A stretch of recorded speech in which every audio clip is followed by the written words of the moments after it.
Коронавируска каршы республикалык чам штабтын бүгүнкү 7 декабрдагы маалыматына караганда кечээден бери бул илдеттен 2 киши каза болду. Алардын бирөө Бишкек шаарынан, бири Чүй облусунда катталды. Жалпысынан март айынан бери көз жумгандардын саны 1297 кишиге жетти. Соңку бир сутка ичинде вирустагы 293 адамдан табылды. Муну менен оору жуккандардын жалпы саны 75395 адамга жетти. Бир күндө 407 бейтап сакайып чыгып, оорудан айыккандардын саны 67400 киши болду. Ушул күндөрү ооруканада 2520 адам жатат. Алардын ичинен 32 бейтаптын абалы канааттандырарлык 1751 киши, орто оор 625 адамдын абалы оор деп бааланууда. Штаб 111 бейтаптын абалы оор экендигин кабарлады. Дагы 3355 киши үйдөн дарыланууда.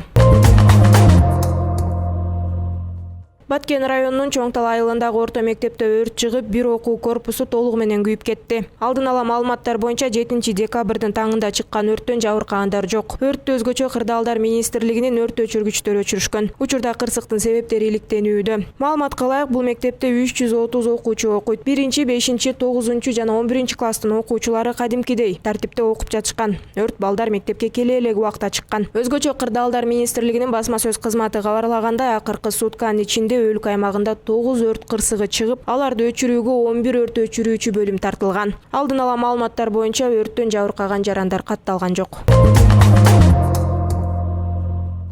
Ушул жылдын 4 декабрында Ички иштер министрлигинин Интерпол улуттук борбордук бюросунун жана Нарын облустук ички иштер башкармалыгынын кызматкерлери 4 жылдан бери эл аралык издөөдө жүргөн Орусиянын жаранын кармашты. Бул тууралуу ИИМдин басма сөз кызматы кабарлады. 41 жаштагы жаранга Орусиянын жазык кодексинин баңгизатты сатуу жана сактоо беренеси менен айып коюлуп, 2016 жылдан бери издөөдө жүргөн. Кармалган адам Нарын шаарынын тергөө абагына киргизилди. Эл аралык издөөдө жүргөн шектүүнү Орусияга экстрадициялоо боюнча маселеси чечилип жатат.